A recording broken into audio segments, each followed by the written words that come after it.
All right, let's get right into it. The story of Jesus cursing a fig tree. I mean, it's got to be one of the strangest moments in the Gospels, right? It just seems so random, maybe even a little petty? But what if I told you it wasn't really about a tree at all? Today, we're going to pull back the curtain and uncover the hidden meaning behind this really bizarre event. So here's the big question, the real head-scratcher.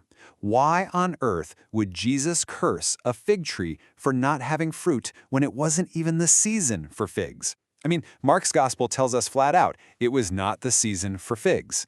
So the story goes, Jesus is hungry, he walks up to a tree, sees no fruit, because, it's the wrong time of year, and then he curses it so it dies. It just feels harsh, totally unfair. And yet, on the surface, it makes absolutely no sense.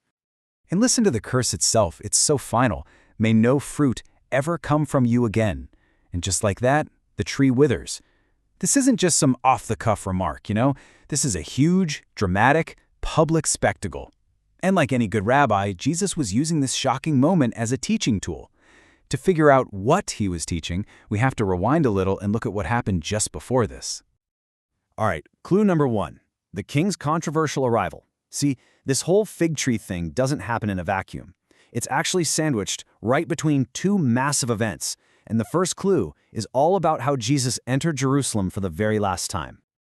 You have to understand, Jesus' entry into Jerusalem was not just some simple parade. It was a deliberate, symbolic act. Every single detail was chosen for a reason. Where he came from, what he was riding, even how the crowd reacted. It was all basically a piece of street theater, loaded with ancient symbols that, honestly, almost everyone there that day completely missed. So to really get the significance, you have to picture this.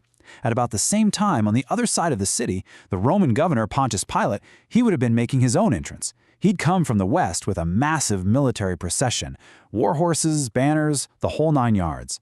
A huge show of Roman power. Jesus does the exact opposite. He comes from the east, which is where the Messiah was expected to come from, and he's riding a humble donkey. It's this incredible visual clash of two different kings, representing two totally different kingdoms. And yeah, that donkey? That wasn't random at all. He was deliberately, consciously fulfilling this 500-year-old prophecy from the book of Zechariah. A king arriving on a donkey was a symbol of peace and humility, not a conquering king of war. The clues were right there for anyone who knew the scriptures. But the crowd just didn't get it. They totally misinterpreted the whole thing. They were shouting Hosanna, which means God save us, but what they really meant was God save us from the Romans. They were waving palm fronds, which at the time had become a symbol of military revolution. They were expecting a political king, a warrior who would overthrow Rome. They completely missed the point of the humble donkey. Okay, so that's clue number 1.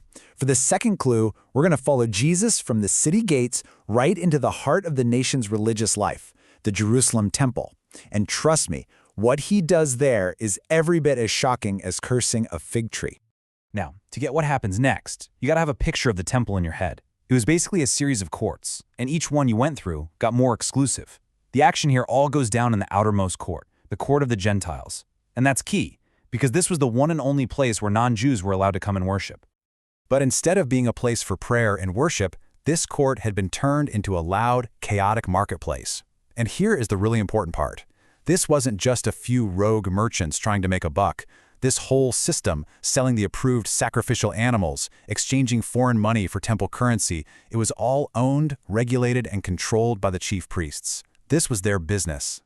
So when Jesus goes in there and starts flipping over tables, he's not just mad at some local vendors. No, he is making a direct, public accusation against the entire temple leadership. He quotes the scriptures saying, "My house shall be called a house of prayer, but you, the leaders, have made it a den of robbers."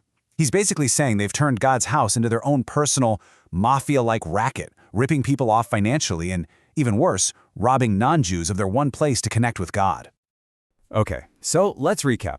We've got a symbolic entrance that everyone misunderstands, and we've got this dramatic showdown in the temple. But how does any of this connect back to a fig tree? Well, here's the key, the thing that unlocks this whole mystery. You have to realize that pretty much everything Jesus says and does in this moment is a direct quote from the Old Testament prophets. Just look at this. When he says his house should be a house of prayer, he's quoting the prophet Isaiah, who specifically said it was supposed to be a house of prayer for all peoples. And that phrase, den of robbers, He pulls that straight from the prophet Jeremiah, who used it to condemn corrupt leadership in his day. Even when the chief priests get in his face, he quotes Psalm 8 back at them, essentially calling them the foes and enemies of God. He is literally using their own sacred texts as a weapon against them. And that finally brings us back to the fig tree. Now that we have all the pieces, the misunderstood king, the corrupt temple, the prophetic accusations, we can finally solve this puzzle. Here it is. This is the smoking gun. In the book of Jeremiah, God uses the image of a fruitless fig tree as a direct symbol for the corrupt, spiritually bankrupt leaders of Israel. The prophet says, "There are no grapes on the vine, nor figs on the fig tree. Even the leaves are withered." It is the exact same imagery. This isn't a coincidence. So, you see, the fig tree wasn't just some random plant Jesus picked on. It was a living parable. It had all these leaves, which made it look alive and healthy from a distance, just like the temple leaders had all the right rituals and religious appearances. But when you got up close, there was no fruit. It was spiritually barren. The tree was a perfect symbol for the very leaders Jesus had just confronted in the temple. And with that, the curse suddenly makes perfect sense. It wasn't some random act of anger because he was hungry. It was a prophetic act. It was a living, breathing demonstration of the judgment God was bringing on the fruitless leadership of Israel. The withering of that tree was a visual prophecy of what was about to happen to their entire corrupt system. But wait, the story doesn't stop there. After the disciples are just staring in amazement at this withered tree, Jesus says something else that sounds equally strange. He tells them that if they have faith, they can say to this mountain, "Be thrown into the sea," and it will happen. So, what mountain is he talking about? Well, the geography is everything. They were standing on the Mount of Olives, looking across the valley toward Jerusalem, and what's the single most dominant feature on the skyline from that spot? This mountain could only be one thing: the Temple Mount itself. So, Jesus wasn't talking about literal geology, of course. Moving the mountain was a powerful metaphor. He was prophesying that the entire temple system, with its corrupt leadership, its exclusive courts, its whole structure, was going to be removed from its place of prominence in the life of God's people.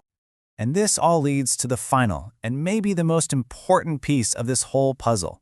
If the old system, with its priests and temple worship, is being judged and removed, what's supposed to replace it? Right after talking about moving mountains, Jesus immediately pivots to prayer, telling his disciples, "Whatever you ask in prayer, you will receive if you have faith." Now, in this context, that is not a blank check to get a new chariot. It's a commission. He's telling his disciples that they now have to step into the role of priests, of intercessors, the very role that the corrupt leadership had failed so badly to fulfill.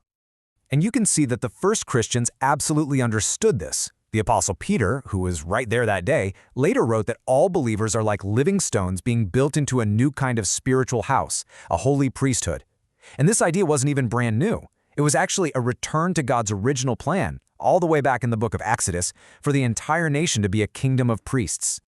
So, what started as a really bizarre story about a cursed fig tree turns out to be this incredibly deep lesson about the end of one corrupt religious system and the beginning of a new one. It takes the power away from an exclusive few and opens up the role of priest to everyone who follows Jesus. And that leaves us with a pretty big question to think about. What does it mean for us to be a kingdom of priests today?